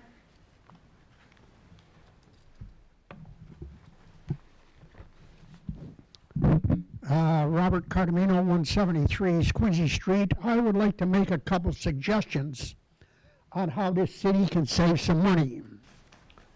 First of all, I would like to see, and it happened before, that the fire department used to go out and flush the hydrants. And now that they got the highway department doing it on overtime. But with the fire department doing, flushing the hydrants, we are sure the water's gonna come out, and we are sure, and they make, it gets the fire department familiar with where the hydrants are. Because a few years ago, we had a problem where the fire department went and they found out there was many hydrants that had no water. And the second one I would like to suggest is a few years ago, Pittsfield took over the school buses. And, you know, over the years, we've made millionaires out of the contract for school busing. You know, and why not have the city reap that harvest? And lastly, I'd like to commend the police department for the last, when the detective just caught this guy with the fire. They done a good job. Thank you very much. Thank you. Anyone else? Andrew Fitch, 20 East Quincy Street. Mayor Maxey tells us it's LGBT Pride Month. I agree, and I figured I should tell you about our Pride celebration as well. So I'm one of the organizers of North Adams Pride. Friday, the 23rd of June, 5 p.m. till 9:30 p.m. in Courtyard A at Mass MoCA. That's that main courtyard, you know, that the public has access to. We're going to throw you a heck of a party. And it's not just a party, it's an opportunity to engage with the community, to learn from the community, to help figure out ways that we can do things a little better to make North Adams a little more inclusive. You'll see performances, you'll listen to music, you'll dance, hopefully. You'll attend community tables, you'll listen to book readings, you'll get your face painted. Your kids will get their face painted. Whatever you want to do, there's kind of something for everyone. We've really worked hard this year to make it a dynamic event that is inclusive of people of all different backgrounds. There were about 600 attendees, we figure, last year. There are about 12,000 more people in town who don't come to this event. So we wanted to make it clear that we want the whole community to come. This is very much produced by the LGBTQIA+ community for the LGBTQIA+ community and its allies. So if you're interested, please do come down. It is free. It is open to everyone, as I mentioned, and it is rain or shine, but it is absolutely not going to rain next Friday. Thank you. Anyone else?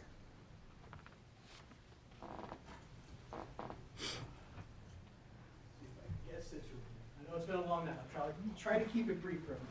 You have 2 minutes. I know, 2 minutes. So that's just, you can keep it that brief. And I also have copies for the council to submit to the record, if I can do that, if anyone would like copies. Can I do that?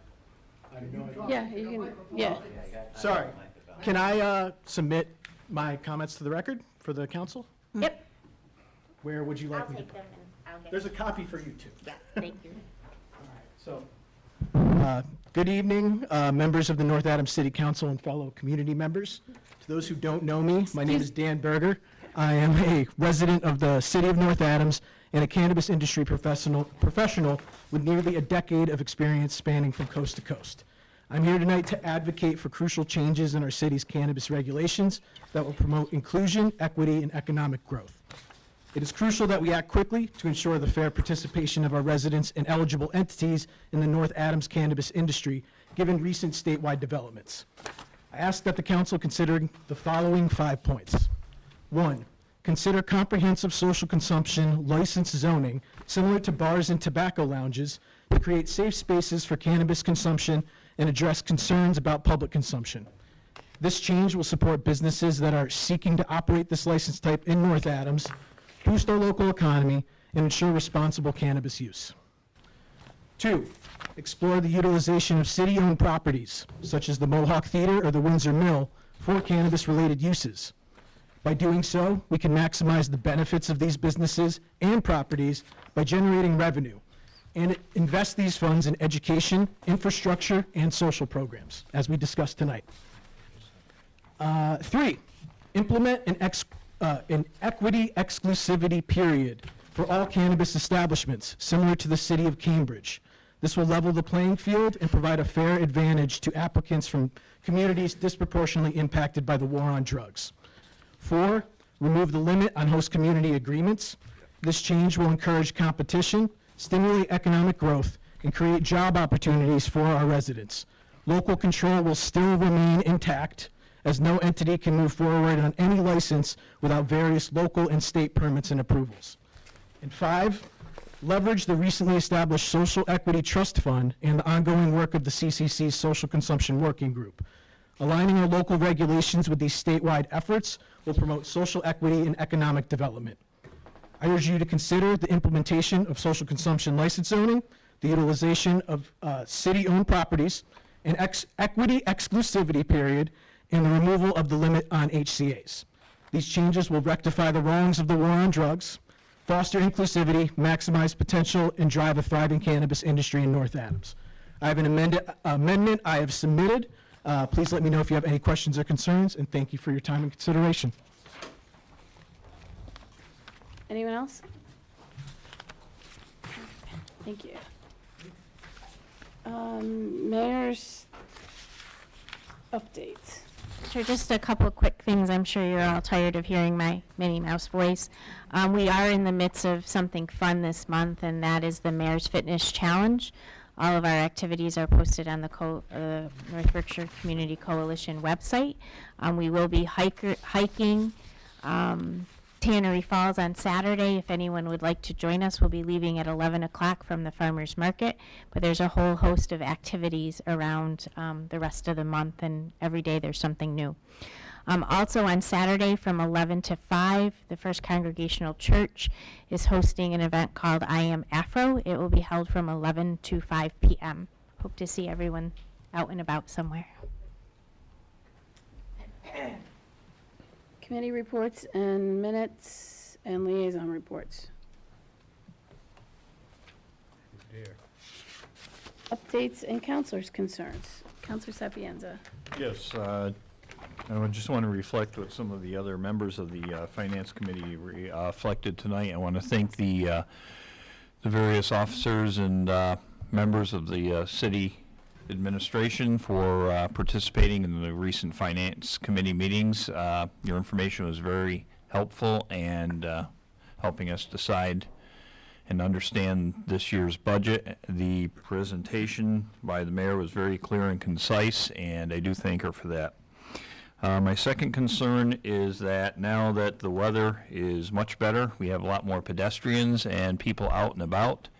And I would like to ask people to just take it easy around town, observe stop signs, crosswalks, make sure that you're observing a crosswalk, that there's no pedestrians in the crosswalk waiting to cross, and just general slow down a little bit, please, and pay attention to our traffic rules and our traffic lights to ensure that everybody has a good summer. Thank you.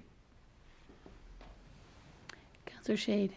Yes, through the chair to the mayor, just a quick question. In the budget, DDA compliance was mentioned a lot.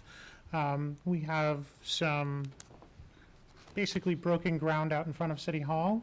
Do you have an update on when that's going to be repaired? Yes, we're under contract with a contractor, and we're trying to tee that up for early July. The front walkway will be repaved, and those cobblestones will come out. Perfect, thank you. I just want to remind everybody, as it's getting hot, hopefully, it'll be up and down, to make sure, be cognizant of your pets, and if it's too hot for you to go barefoot, it's too hot for your pets to walk. Make sure they have water, check on your neighbors, older people who might not have air conditioning but need to be checked on. Just, I know it's the season, it's going to start, and sometimes I forget. And Councilor Bona had something. Yep, and I mentioned this last meeting, but now it's coming up also this Saturday where there are a couple other events, but The Elk on the Trail will be having its 100th anniversary. Starts at 11 o'clock, goes about 12:30, 1 o'clock, and then it goes down and ends at the Elks Lodge for a meal. All public is welcome. They're expecting at least 200 to 300 people from across the state to attend it, which is a small percentage. When the Elk actually was first installed 100 years ago, 15,000 people attended, and cars were parked 35 miles when they unveiled it. And that monument up there is, was originally dedicated for the service people who died in World War I, but it has been rededicated, and it is for all veterans and service, anyone active or a veteran. So that's what that monument is up there for, not just to look like an animal looking over the mountains. Anyone else? Motion to adjourn would be in order. Move to adjourn. Second? All in favor? Aye.